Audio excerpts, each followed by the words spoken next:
Hello guys, स्वागत है आपका अपने यूट्यूब चैनल स्टडी विद अमन कुलमी। आज हम sample question paper class 10th के बच्चों के लिए डिस्कस करेंगे। तो ये सैम्पल पेपर आपके बोर्ड एग्ज़ाम के पेपर, जो फाइनल टर्म का आपका पेपर होगा बोर्ड एग्ज़ाम का, उसी के आधारित ये पेपर है। पूरा हिंदी का पेपर है, 80 मार्क्स का और 3 घंटे का पेपर है। आप भी साथ साथ इसे सॉल्व कर सकते हैं और मैं इसकी सॉल्यूशन भी आपको साथ साथ करवाऊँगी। तो सबसे पहले आपका पैसेज आता है और हम पैसेज को भी पढ़ेंगे, क्योंकि हिंदी और इंग्लिश में ही अनसीन पैसेज आते हैं, यानी आपतित गद्यांश आते हैं।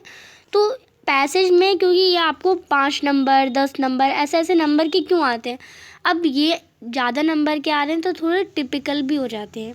यानी आपको अगर आपने करेक्ट आंसर नहीं लिखा ना इसमें, तो आपके नंबर कट जाते हैं। तो और आपने देखा कि ये तो फर्स्ट लाइन से है, जबकि उसका आंसर सेकंड लाइन में भी हो सकता है, और आपने बिना देखे समझे कुछ भी आंसर लिख दिया तो वो गलत हो जाता है। तो गद्यांश को करने के लिए भी हम साथ साथ देखेंगे। तो गद्यांश करना है, पहले हम इसे पढ़ेंगे फिर इसका आंसर करेंगे। घर जैसा छोटा सा, क्योंकि ये ज़्यादा बड़ा नहीं होता, तो आप 2 मिनट के अंदर पेपर में भी इसे पढ़ सकते हैं। घर जैसा छोटा सा शब्द भावनात्मक दृष्टि से बहुत विशाल होता है। इस आधार पर मकान, भवन, फ्लैट, कमरा, कोठी, बंगला आदि इसके समानार्थी बिल्कुल भी नहीं लगते हैं, क्योंकि इनका सामान्य संबंधों दीवारों, छतों और बाहरी व आंतरिक साज सज्जा तक सीमित होता है। जबकि घर प्यार, भरोसे और रिश्तों की मिठास से बनता है। एक आदर्श घर वही है जिसमें प्रेम व भरोसे की दीवारें, आपसी तालमेल की छतें, रिश्तों की मधुरता के खिलखिले रंग, स्नेह, सम्मान व संवेदनाओं की सज्जा हो। घर में भावनात्मक वह भावनात्मक जो संबंधों को महक कर परिवार को जोड़े रखती है। ये बात हमें अच्छी तरह याद रखनी चाहिए कि जब रिश्ते महकते हैं तो घर महकता है। प्यार अटखेलियाँ करता है तो घर अटखेलियाँ करता है। रिश्तों का उल्लास घर का उल्लास होता है। इसलिए रिश्ते तो घर और रिश्तों के बीच बहुत प्रेम घर की नींव है। ये नींव जितनी मजबूत होगी, घर उतना ही मजबूत होगा। ना जाने क्यों आज का मनुष्य संवेदनाओं से दूर जा रहा है। उनके मन की कोमलता कठोरता में बदल रही है। दिन रात कार्य में व्यस्त होने और धनोपार्जन यानी धन को इकट्ठा करना यानी पैसे कमाने की यानी उसकी एकदम लत लग जाना, तीव्र लालसा से उसके अंदर मशीनियत बढ़ रही है, यानी मशीनी युग बढ़ रहा है। इसलिए उसके घर के मायने बदल रहे हैं, यानी वो घर के रिश्तों में नहीं ध्यान दे रहा, उसकी अहमियत बदल रही है। इसी कारण आज परिवार में आपसी कलह हो रहा है, यानी लड़ाई झगड़े हो रहे हैं, द्वंद्व हो रहा है, आदि बढ़ रहे हैं। आज की पीढ़ी प्राइवेसी रखती है, यानी आप लिख सकते हैं व्यक्तिता के नाम पर एकाकीपन, यानी प्राइवेसी के नाम पे सब कहते हैं ना मुझे अकेले रहना, एकाकीपन में सुख खोज रहे हैं। उसकी सोच और उनकी सोच क्या होती है, मेरा कमरा हो, मेरी दुनिया हो, यही तक सिमट गई है। एक छत के नीचे रहते हुए भी एकाकी होते जा रहे हैं, यानी अगर एक घर के अंदर भी रह रहे हैं ना, तो सब किसी पे ध्यान नहीं देते, एकाकी ही रहते हैं। काश सब घर की अहमियत समझिए और अपना अहम यानी अहंकार हटाकर घर को घर बनाएं। तो आप तो समझ गए होंगे घर के बारे में दे रखा है, घर हमारा मकान वगैरह नहीं होता। अब हमने पैसेज को पढ़ा है, अगर आपने इसे बिना स्किप करे साथ साथ देखा है तो आपको भी समझ आ जाएगा।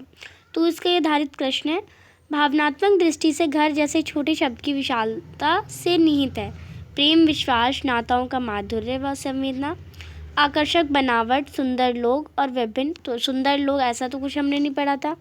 सुंदर रंग संयोजन, आंतरिक सजावट यानी अंदर की सजावट, तो अंदर की सजावट घर की सजावट से कोई मतलब नहीं है।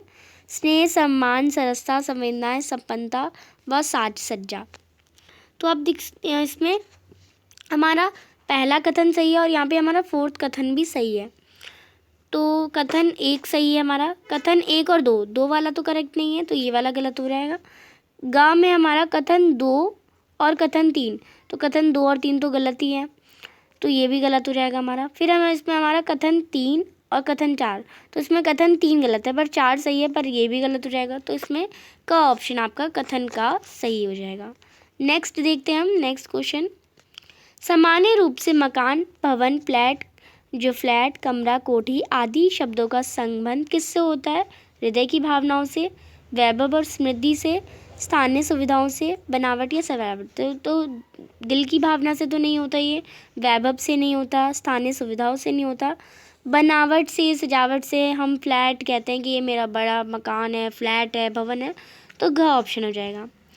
आज की पीढ़ी को सुख किस में दिखाई दे रहा है? अकेलेपन में, एकांतिका तो निजी जीवन व एकांतिका में, परिवार में नहीं दिखता उन्हें, बिना मेहनत सब कुछ मिल जाने में, उसमें इसमें दिखाई दे रहा है सुख, धन कमाने में सुख दिखाई दे रहा है, परिवार भावनात्मक संबंधों में उन्हें सुख दिखाई दे रहा है, पर उन्हें किस में दिखाई दे रहा है? निजी जीवन और एकांत, यानी अकेले रहने में, प्राइवेसी में रहने में उन्हें सुख दिख रहा है। नेक्स्ट है, प्रेम को घर का क्या बताया गया? तो प्रेम को घर का आधार बताया गया। आपने गद्यांश ध्यान से पढ़ा हुआ। आभूषण नहीं बताया गया, भरोसा नहीं बताया गया, उल्लास नहीं बताया गया। फिर यहाँ पे असर्शन रीज़न, यानी आपको बताना है कथन और कारण में से सही क्या है। आदमी के अंदर संवेदनाओं की जगह मशीनियत बढ़ती जा रही है। ये सेंटेंस अभी हमने पढ़ा था गद्यांश में, क्योंकि यानी उन्हें संवेदनाओं से ज़्यादा मशीनियत यानी मशीनी चीज़ें ज़्यादा बढ़ रही हैं, क्योंकि व्यस्तता और अथोपिज़न की अति महत्वाकांक्षा ने उसे यहाँ तक पहुँचा दिया। यानी क्योंकि लोग बिज़ी रहने लगे हैं और उनकी महत्वाकांक्षाएँ बहुत आगे बढ़ चुकी हैं, इसलिए उन्होंने वहाँ तक पहुँचा दिया है। तो आप देखिए कथन तो हमारा सही है, हाँ ये हमने गद्यांश में भी पढ़ा था, पर कारण जो है उसकी कारण जो हमारा उसकी सही व्याख्या नहीं कर पा रहा है।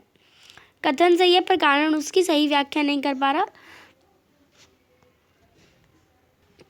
या फिर हम व्यस्तता यानी मशीनें तभी बढ़ गई है, तभी बिजीपन आया है, तो ये हमारा ग ऑप्शन कथन भी सही है और कारण उसकी सही व्याख्या कर रहा है। क्योंकि यहाँ पे ऑप्शंस उल्टे दे रखे हैं तो मुझे थोड़ा डाउट लगा, क्योंकि आपके ऑप्शंस पहले ये होता है कि ये इसका करेक्ट एक्सप्लेनेशन है, तो इसमें आपका ग ऑप्शन कथन सही है, कारण और उसकी सही व्याख्या कर रहा है।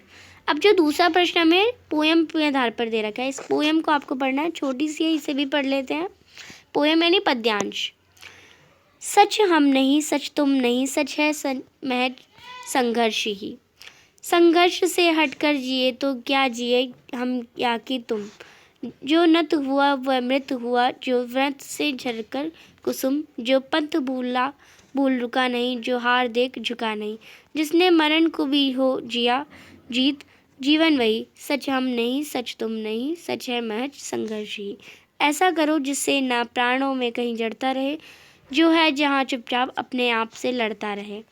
जो भी परिस्थितियाँ मिलें, कांटे चुभे कलियाँ खिलें, टूटे इन नहीं इंसान, बस संदेश यौवन का यही। सच हम नहीं, अपने हृदय का सत्य, अपने आप हमको खोजना। हमने नयन का नीर, अपने आप हमको पोंछना।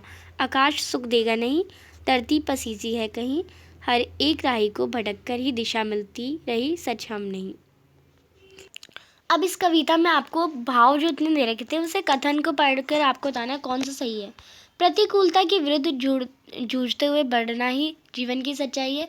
परिस्थितियों से समझौता कर लेना चाहिए और जोखिमों से बचना ही उचित है। गलत है ये तो। लक्ष्य संधान हेतु मार्ग से भटक जाने का भय त्याग देना चाहिए, ये भी सही है आपका। जीवन में अपने छाले खुद सहलाने का दर्शन अपनाना चाहिए, तो ये थोड़ा आपका सेंटेंस तो सही है बट आपका जो लैंग्वेज है वो गलत है। तो इसमें हम देखते हैं, इसमें आपका फर्स्ट ऑप्शन और फोर्थ ऑप्शन करेक्ट था, तो इसमें सेकंड तो गलत था, फर्स्ट और थर्ड सही है। फर्स्ट इसमें थर्ड और फोर्थ भी तो सही था ना, तो इसमें आपका ग ऑप्शन फर्स्ट, थर्ड और फोर्थ करेक्ट हो जाएगा। फिर मरण अर्थात मृत्यु को जीतने का आशय क्या है? तो साधुता व साधना से अमृत प्राप्त करना, योगाभ्यास व जीविष्यों से दीर्घायु हो जाना, तो ये हमें पद्यांश में दे रखा था। जीवन व जीने के बाद भी आदर्श रूप से स्मरण किया जाना, मरण अर्थात मृत्यु को जीतने का आशय है।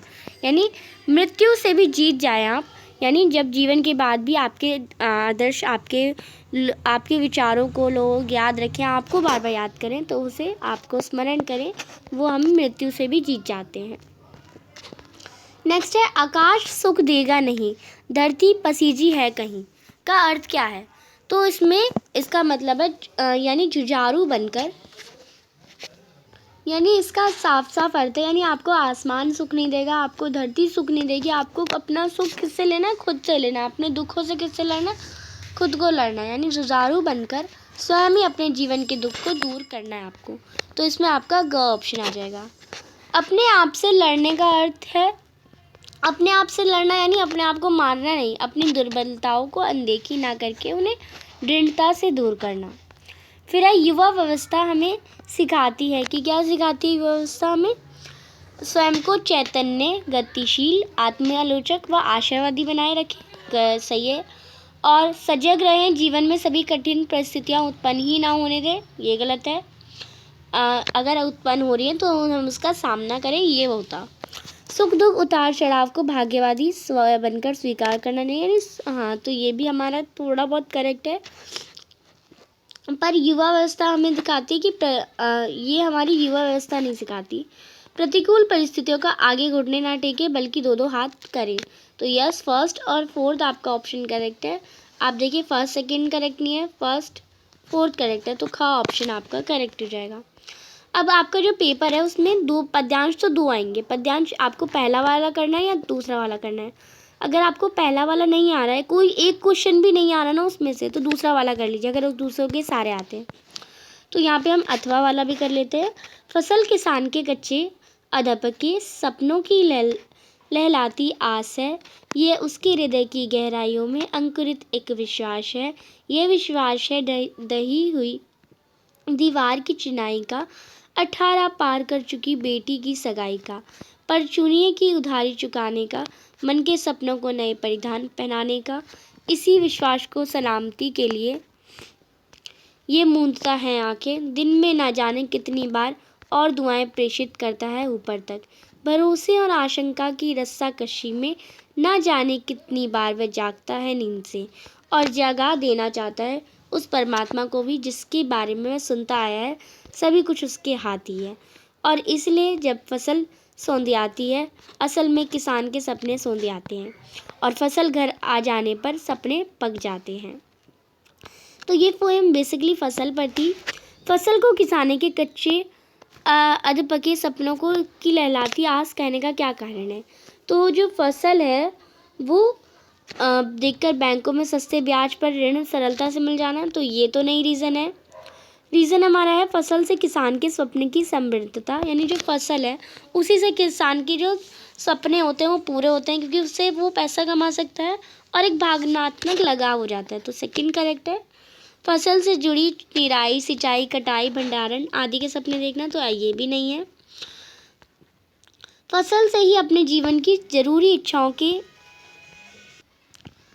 के साकार होने की संभावना जुड़ी होना, तो इसमें आपका फर्स्ट ऑप्शन और फोर्थ ऑप्शन करेक्ट है। सॉरी, सेकंड ऑप्शन और फोर्थ ऑप्शन करेक्ट है, तो इसमें आपका ग ऑप्शन आ जाएगा। ग ऑप्शन कथन सेकंड और फोर्थ करेक्ट है। फिर सेकंड क्वेश्चन दे रखा है हमें, किसान के हृदय की गहराइयों में अंकित हुए विश्वास की परिधि में आते हैं, क्या आते हैं? अति आवश्यक कार्य एवं मन के भावनात्मक सपने। दुआएं प्रेषित करता है ऊपर तक, क्या इसका क्या आशय है? तो जो फसल की कुशलता हेतु मन ही मन ईश्वर से प्रार्थना करना, यानी दुआएं ऊपर देता है। भरोसे और आशंका की रस्साकशी में, इसमें किसान की मनोदशा से जुड़ी हुई क्या मतलब है इसका? तो ईश्वर पर विश्वास किंतु फसल की कुशलता को लेकर मन आशंकित कर रहना, वो हमारा भरोसा और आशंका की रस्साकशी में जो किसान की मनोदशा है। किसान अपनी फसल के साथ भावनात्मक रूप से जुड़ा हुआ है। व्यवसाय और व्यवसायी के बीच ऐसे संबंध स्वाभाविक होते हैं। तो इसमें आप देखिए कथन तो सही है पर इसका रीज़न करेक्ट नहीं है, क्योंकि सही व्याख्या नहीं कर रहा कि हम अपने काम से तो इतना भावनात्मक रहते ही हैं, तो ऐसा रीज़न नहीं हो सकता। तो इसमें आपका घ ऑप्शन रहेगा। कथन सही है और किंतु कारण कथन की सही व्याख्या नहीं कर रहा। कथन भी सही है, कारण भी सही है, पर कारण सही व्याख्या नहीं कर रहा। फिर है तीसरा प्रश्न। अब आपको यहाँ पे ग्रामर आ गई है, ग्रामर के क्वेश्चन है। रचना के आधार पर वाक्य भेद है। रचना के आधार पर वाक्य भेद 3 प्रकार के होते हैं, मैं पहले ही बता देती हूँ। सरल वाक्य, संयुक्त वाक्य, मिक्स वाक्य। सरल वाक्य जो एक ही सेंटेंस एक ही बार में एंड हो जाए। संयुक्त वाक्य में और लग जाता है जब 2 सेंटेंस होते हैं। मिक्स वाक्य जब पहला वाक्य दूसरे वाक्य पर आश्रित हो, यानी पहला वाक्य जब आपने बोला तो उससे वो बोलकर इनकम्प्लीट लगे और दूसरा वाक्य आपको बोलना ही पड़ जाए, तो वो होता है हमारा मिश्रित। तीनों मैंने समझा दिया, अब इसके क्वेश्चन कर लेते हैं। तो पहला है प्रश्न, ना तो तुम वहाँ जा सके ना ही मैं। तो इसका सरल वाक्य में, ये हमारा मिक्स वाक्य है, इसे हमें सरल वाक्य यानी हमें एक ही सेंटेंस में बनाना है। यानी वो भी नहीं जा सकता और मैं भी नहीं जा सका, तो यानी हम दोनों ही नहीं जा सके, तो हम लिख लेंगे तुम और मैं दोनों ही वहीं नहीं जा सके। सेकेंड है, सूर्योदय होते ही प्रकृति का सौंदर्य खिल उठा। अब इसका संयुक्त वाक्य में दो वाक्य होने चाहिए। तो सूर्योदय हुआ और प्रकृति का सौंदर्य खिल उठा, दो वाक्य हो गए। सूर्योदय होता है और प्रकृति का सौंदर्य खिल उठता है, ख ऑप्शन आ जाएगा। आपके आवाज़ उठाने पर सभी आपके पास साथ खड़े हो जाएंगे।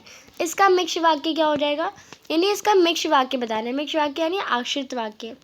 आप आवाज़ उठाएंगे तो सभी आपके साथ खड़े होंगे, यानी आप आवाज़ उठाएंगे तो सभी आपके साथ खड़े होंगे, ख ऑप्शन आपका करेक्ट है। इसमें मिक्स वाक्य को पहचान कर आपको सही विकल्प बताना है। तो आप देखिए, आप कह सकते थे, ये एक सेंटेंस खत्म हुआ कि गलती आपने नहीं की, ये भी मिक्स वाक्य है। यदि आप अपना पक्ष रखते, इतना बोलने पर आगे में बोलना पड़ेगा, तो अवश्य ही निषेध सही होता, ये भी मिक्स वाक्य है। जब आपने गलती ही नहीं कही तो उसका दंड आपको क्यों मिलेगा, ये भी मिक्स वाक्य है। क्योंकि दोष कोई और है इसलिए ये दोष अपने ऊपर बिल्कुल मत लीजिए। तो चारों ही मिक्स वाक्य है, तो इसमें आपका ग ऑप्शन चारों ही सही है, आपका आ जाएगा। अब नेक्स्ट आपको दे रखा है, बिल्ली आई और दूध पी गई। अब बिल्ली आई और दूध पी गई, इसमें आपको सही वाक्य को मेल करना है। बिल्ली आई दूध पी गई, दो वाक्य हैं, तो ये संयुक्त वाक्य हो जाएगा। इसमें संयुक्त वाक्य, यदि दूध बाहर ना रखा होता तो बिल्ली ऐसा नहीं कर पाती, तो आश्रित वाक्य यानी अगर ये वाला वाक्य नहीं बोला होता तो ये वाला वाक्य पूरा नहीं कहलाता। तो यदि बिल्ली दूध बाहर ना रखा होता तो बिल्ली ऐसा नहीं कर पाती, तो ये आपका मिक्स वाक्य है। अब ये पूरा एक ही सेंटेंस, आप देखिए, हम बिल्ली का झूठा दूध फेंकना पड़ा, तो इसमें आपका सरल वाक्य आ जाएगा। नेक्स्ट क्वेश्चन देखते हैं। नेक्स्ट क्वेश्चन आपके हैं यहाँ पे वाच्य से आधारित। वाच्य भी तीन प्रकार के होते हैं। एक तो कृतवाच्य जो कि हमारे कर्ता पे होते हैं, एक होते हैं हमारे कर्मवाच्य और एक होता है हमारा भाववाच्य। अब इस तीनों के बारे में एक बार थोड़ा मैं बताती हूँ। कृतवाच्य अगर आपका कर्ता, जस्ट लाइक मैं एक सेंटेंस लिख देती हूँ जिसमें आपको कोई दिक्कत ना हो। राम खाना खाता है, यहाँ पे आप देखिए राम यहाँ पे है भी है। राम के अनुसार जो क्रिया है वो हमारी राम के अनुसार है, तो हमारा वाक्य कैसा होगा, कृतवाच्य होगा। अगर यही सेंटेंस के अगर लिख दिया, राम के द्वारा खाना खाया जाता है, तो राम के द्वारा यानी खाना यहाँ पे जो है वो कर्म आ गया। राम के द्वारा क्या किया जाता है, खाना खाया जाता है, तो खाना यहाँ पे प्रधान है, तो प्रधान। और जस्ट लाइक राम यहाँ पे मैं लिख देती हूँ के द्वारा, खाना का तो खाना ही लिख दिया, खाना खाया जाता है, तो यहाँ पे जो क्रिया है वो हमारी कर्म के अनुसार लगती है। और भाववाच्य में हमारा जो होता है वो एक भाव प्रकट होता है, यानी जो क्रिया है वो भाव के अनुसार लगती है, ना कर्म के अनुसार लगती है, ना क्रिया के अनुसार, कर्ता के अनुसार लगती है। इसको पहचानने के लिए भी हम देख लेते हैं। कृतवाच्य में हमारा ने यूज़ होता है ज़्यादातर। कर्मवाच्य में हम द्वारा अगर ये है तो कर्मवाच्य, ज़्यादातर सेंटेंस में नहीं पर मेनली ये हम पहचान ले सकते हैं। और भाववाच्य में से और नहीं ज़्यादातर यूज़ होते हैं, से और नहीं लग जाए तो वो हमारा भाववाच्य हो जाता है। तो यहाँ पे पहला सेंटेंस है, भारत द्वारा मैच जीत लिया गया। तो भारत द्वारा मैच जीत लिया गया, यहाँ पे जो मैच है जीत लिया गया वो हमारा, मैंने कहा कर्म पे हमारी जो है क्रिया आई है, तो ये हमारा कर्मवाच्य हो जाएगा। गेंदबाजों ने मैच में बेहतरीन प्रदर्शन किया। किसने बेहतरीन प्रदर्शन किया, गेंदबाजों ने, तो ये हमारा कर्ता पे आई है। विपक्षी बल्लेबाज, यहाँ पे आप देखिए ने भी लगा है ना, और द्वारा लगा है तो कर्मवाच्य, ने लगा है तो कृतवाच्य। विपक्षी बल्लेबाजों ने क्रीज पर रुका नहीं जा सकता, तो रुका और से भी लगा और नहीं भी लगा है तो वो भाववाच्य आ जाएगा। इससे तो आप पहचान सकते हैं और इसमें आप देखिए फर्स्ट का हमारा सेकंड था, सेकंड का फर्स्ट था और थर्ड का थर्ड ही था। इनमें कर्मवाच्य का उदाहरण है। तो कर्मवाच्य मैंने बताया आपको ज़रूरी नहीं है कि बार बार की द्वारा लगे ही, कुछ में ही होता है ये, मैंने एक ऐसा पहचान बताई है। रवीना गज़ल नहीं गा पाती, तो ये तो नहीं होगा क्योंकि नहीं रवीना के अनुसार पाती हमारा ये कर्ता के अनुसार लग रही है। रवीना पैदल नहीं पाती है, तो ये भी कर्ता के अनुसार लगी है। रवीना से गज़ल नहीं गाई जाती है, तो ये जो है रवीना से गज़ल नहीं गाई जाती, तो गज़ल पे जोर हो रहा है, तो यहाँ पे आपका ख ऑप्शन हो जाएगा। कृतवाच्य का उदाहरण बताइए। चलो अब घर चलें, तो चलो और चलें ये हमारा कर्ता जो है हमारा कर्ता के अनुसार ही चल रहा है, क्रिया हमारी जो है कर्ता के अनुसार चल रही है, तो का ऑप्शन ही करेक्ट हो जाएगा। दादी जी पढ़ नहीं सकती, इसका भाववाच्य क्या होगा, यानी दादी जी से पढ़ा नहीं जा रहा, यहाँ हम अपना भाव बता रहे हैं।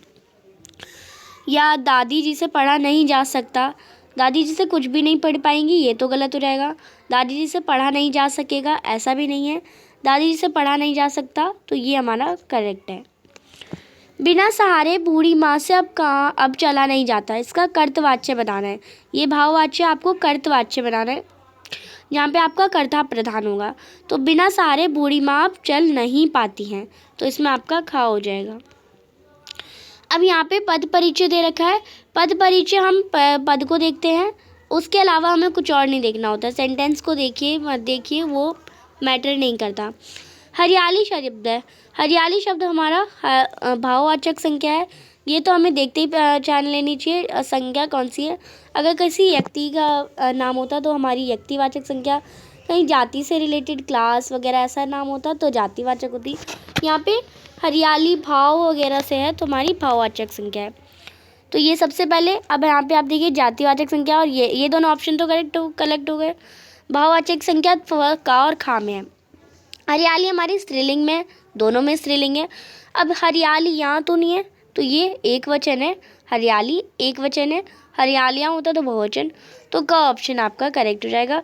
जैसे ही एक ऑप्शन करेक्ट, तो हमारा हमें पता चल गया ये वाला हमारा करेक्ट हो जाएगा। फिर है हमारा जोड़ से। तो जोड़ से हमारा रीतिवाचक क्रिया विशेषण है और इसमें क्रिया है मारी। अब ये रीतिवाचक आपके सिलेबस में नहीं है बतानी, बट इस सैम्पल पेपर में आया है, तो आपको इसके बारे में भी पढ़ लेना है। तो रीतिवाचक क्रिया विशेषण आपका आ जाएगा इसमें। नेक्स्ट है ये पुस्तक, तो इसमें ये जो है हमारा इसका पद परिचय निकालना है। ये हमारा सर्वनाम है और ये सार्वनामिक विशेषण है, क्योंकि मतलब ये एक विशेषण है, पुस्तक के लिए विशेषण यूज़ हुआ है, और ये क्या है, सर्वनाम है, तो सर्वनामिक विशेषण होगा, संकेतवाचक नहीं होगा, परिणामवाचक नहीं होगा, या निपात नहीं होगा। तो यहाँ पे ख ऑप्शन आपका करेक्ट है। आगे देखने की ज़रूरत नहीं है, विशेष हमारा पुस्तक ही होगा ऑफकोर्स। हालदार साहब ने पान खाया, तो खाया क्या है, खाया हमारी आप देखिए इसमें हालदार साहब ने पान खाया। तो यहाँ पे सकर्मक क्रिया और अकर्मक क्रिया के बारे में, तो सकर्मक क्रिया ये दोनों तो नहीं होंगे। सकर्मक क्रिया और अकर्मक क्रिया क्या होती है वो मैं आपको बताती हूँ।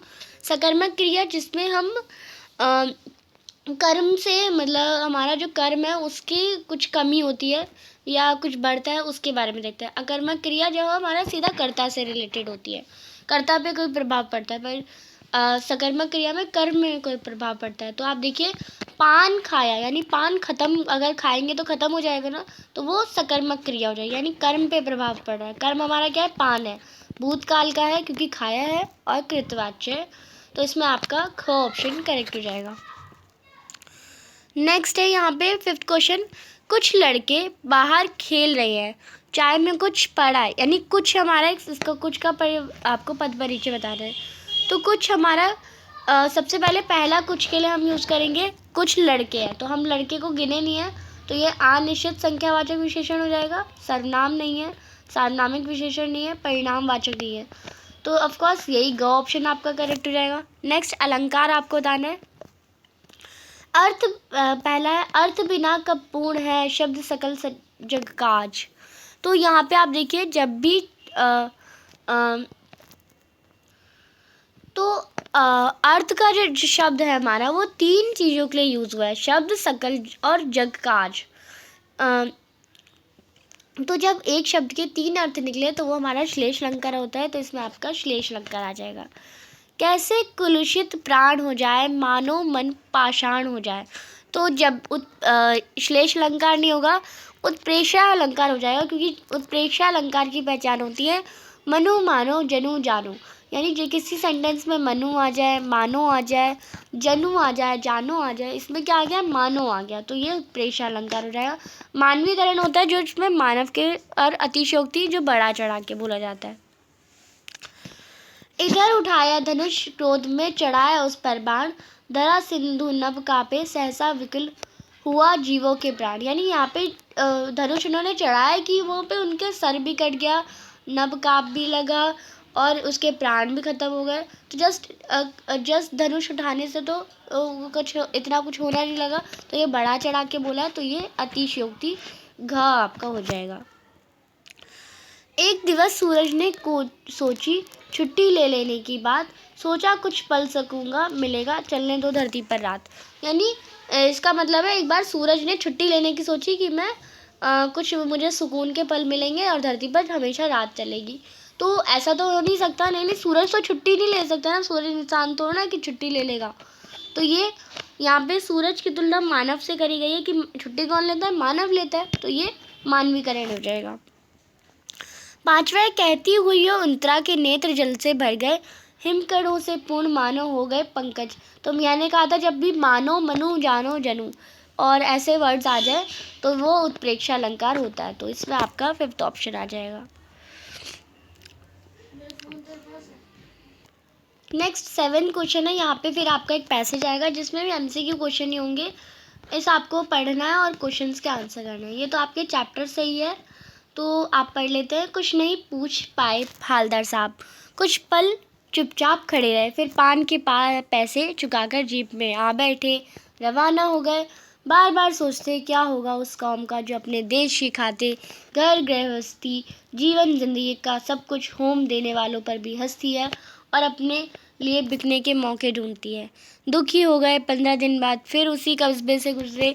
कस्बे से घुसने से पहले ही ख्याल आया कि कस्बे का हृदय स्थली में सुभाष की प्रतिमा अवश्य ही प्रतिष्ठापित होगी, लेकिन सुभाष की आंखों पर चश्मा नहीं होगा क्योंकि मास्टर बनाना भूल गया और कैप्टन मर गया। सोचा आज वहाँ रुकेंगे नहीं, पान भी नहीं खाएंगे, मुर्गी की तरफ भी नहीं देखेंगे, सीधे निकल जाएंगे। ड्राइवर ने कह दिया चौराहे पर रुकना नहीं, आज बहुत काम है, पान आगे कहीं खा लेंगे। लेकिन आदत से मजबूर आंखें चौराहे आते ही मूर्ति की तरफ उठ गई। कुछ ऐसा देखा कि चीखे रोको, जीप स्पीड में भी थी। ड्राइवर ने जोर से ब्रेक मारे, रास्ता चलते लोग देखने लगे। जीप रुकते हालदार साहब जीप से कूदकर तेज तेज कदमों से मूर्ति की तरफ लपके और फिर ठीक सामने जाकर अटेंशन में खड़े हो गए। मूर्ति की आंखों पर सरकंडे से बना छोटा सा चश्मा रखा हुआ था, जैसे बच्चा बना लेते हैं। हालदार साहब भावुक हैं, इतनी सी बात पर उनकी आंखें भर आईं। अब हालदार साहब क्या सोचकर दुखी हो गए होंगे। हालदार साहब नेताजी की मूर्ति पर आंखों पर चश्मा देखकर तो वो इस बात पे दुखी नहीं थे। देशभक्तों का मजाक उड़ाने वाली बेकाऊ कौम को देखकर तो वो जो पान वाला था वो देशभक्त कैप्टन का मजाक उड़ा रहा था, उसी पर वो दुखी हो गए थे। नेक्स्ट है 2nd क्वेश्चन, सुभाष चंद्र बोस की मूर्ति की आंखों पर चश्मा नहीं होगा, हालदार साहब ऐसा क्यों सोच रहे थे।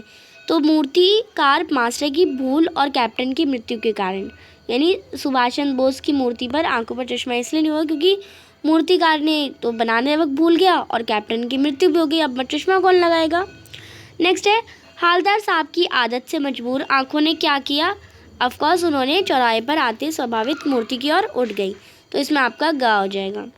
हालदार साहब क्यों चीख पड़े, क्योंकि नेताजी की मूर्ति पर क्या था, सरकंडे का चश्मा लगा, देखकर वो चौंक गए, तो इसमें आपका ख ऑप्शन करेक्ट हो जाएगा। नेक्स्ट है सरकंडे से बना छोटा सा चश्मा किस बात का प्रतीक है, राष्ट्रीय धरोहर का संरक्षण देने का, अब नहीं, ये रॉन्ग हो जाएगा। हस्तकला के प्रति बड़े अनुराग का, ये भी गलत है। देशभक्तों के प्रति श्रद्धा व सम्मान का, तो यस। सरकंडे जैसी वनस्पतियों को संरक्षित करने का, तो नहीं, इसमें आपका देशभक्तों के प्रति श्रद्धा व सम्मान का है। 8वां प्रश्न है जो कि आपका सार्वधिक तो प्रश्न ही दे रखा है। बालवती जो बाल गोविंद भगत साधु की सभी परिभाषाओं पर किन गुणों के कारण खरे उतरे थे? तो वो मधुर गायन, खेती बाड़ी, गांधीवादी, सारा पूजा पाठ में बिताना, या फिर मृत्यु से ना घबराना, हर समय भजन में लीन रहना, बेटे व बहू से बहुत प्रेम करना, या फिर सात्विक गृहस्थ जीवन, सात्विकता, शुद्ध व्यवहार, कबीर दर्शन से सज्जित आत्मा। तो वो यही ऑप्शन करेक्ट है आपका। वो बाल गोविंद भगत साधु की ये सारी जो विशेषता है वो उस पर खरे उतरे थे। काशी को संस्कृत की पाठशाला इसलिए कहा गया है क्यों कहा गया है? क्योंकि यहाँ विद्वानों, कला मार्मिकों, कलाकारों व स्नेह की सद्भावना की पावन स्थली है। तो इसमें आपका घ ऑप्शन हो जाएगा। अब इस पद्यांश को पढ़ना है आपको, और ये भी आपकी बुक का ही है। ताश पतक में जब बैठने लगता है उसका गला, प्रेरणा साथ छोड़ती हुई उत्साह अस्त होता हुआ, आवाज़ से राग जैसे कुछ गिरता हुआ, तभी मुख्य गायक को ढास बनाता है। ये संगतकार से आपको दिया गया है। कहीं से चला आता है संगतकार का स्वर, कभी कभी यूं ही दे देता है उसका साथ, ये बताने के लिए कि वह अकेला नहीं है।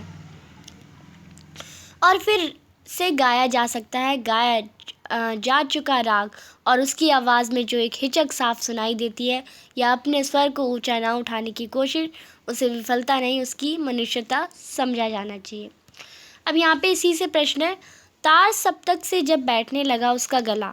इस पंक्ति में उसका शब्द किसके लिए? ये यहाँ पे जो मेन जो गायक होता है उसके लिए, यानी प्रधान गायक के लिए दिया गया है। संगीतकार के लिए नहीं दिया गया, गाने के इच्छुक संगीत प्रेमियों के लिए नहीं, वाद्य यंत्र बजाने के लिए नहीं दे रखा, ये प्रधान गायक के लिए दे रखा है। संगीतकार का स्वर मुख्य गायक की सहायता कब करता है? जब ऐसा करने के लिए उसका मन करता है? नहीं। जब गायन को प्रभावी बनकर वह वाही लूटना चाहता है? नहीं। गायन के द्वारा किसी पंक्ति विशेष गाने का आग्रह किए जाने पर? ये भी नहीं। गायक का कंठ कमज़ोर होने तथा प्रेरणा व उत्साह में गिरावट आने पर? तो यस, गायक का जब कंठ, जो प्रधान गायक होता है उसका जब कमज़ोर हो जाता है तो वो उसका स्वर मुख्य गायक की सहायता करता है। संगीतकार किसका प्रतीक है? तो संगीतकार संगीत को पागलपन की हद तक चाहने वाला और जज्बात का नहीं। स्वर को साधने के लिए अनवरत की जाने वाली साधना का? तो ये भी नहीं।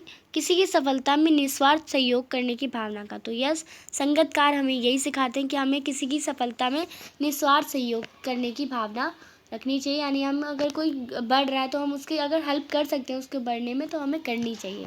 तो इसमें आपका ग ऑप्शन आ जाएगा। चौथा, कभी कभी संगीतकार गायक का यूं ही साथ क्यों देते हैं? उसे ये संदेश देने के लिए कि वह स्वयं को अकेला ना समझे। तो इसमें आपका ख ऑप्शन आ जाएगा। संगीतकार की मनुष्यता किन कार्यों से प्रकट होती है? तो संगीतकार की जो मनुष्यता है वह स्वयं को विशिष्ट ना बनाकर प्रधान गायक की विशेषता बढ़ाने में ही उसकी मनुष्यता, यानी वो इसकी इंसानियत दिखती है कि वो अपने आप को, जबकि वो अच्छा गा सकता है पर वो अपने प्रधान गायक से ज़्यादा अच्छा नहीं गाता है। 10वां प्रश्न है, यहाँ पे पद पाठों के आधार पर आपको प्रश्न बताना है। जो फसल कविता में फसल की श्रेष्ठ परिभाषा के साथ प्रकाश में आए बिंदु है, यानी फसल कविता में फसल की श्रेष्ठ परिभाषा आपको बतानी है और उसके बारे में।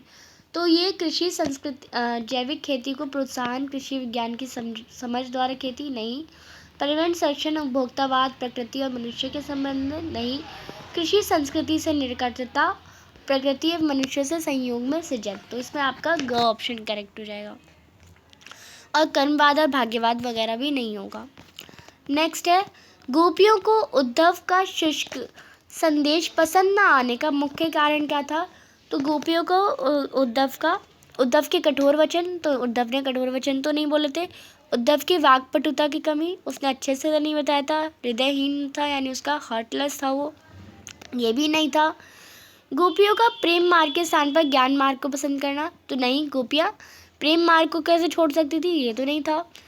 अब गोपियों को उद्धव का शुष्क संदेश, यानी उसका जो संदेश लाया था वो पसंद इसलिए नहीं आया क्योंकि गोपियों को ज्ञान मार्ग के स्थान पर प्रेम मार्ग को पसंद करना, यानी वो ज्ञान के बारे में इतना नहीं, वो ज्ञान मार्ग पे नहीं चलना चाहती थी, वो प्रेम मार्ग पे चलना चाहती थी। हमेशा से वो प्रेम को पसंद करती थी, यानी इसमें आपका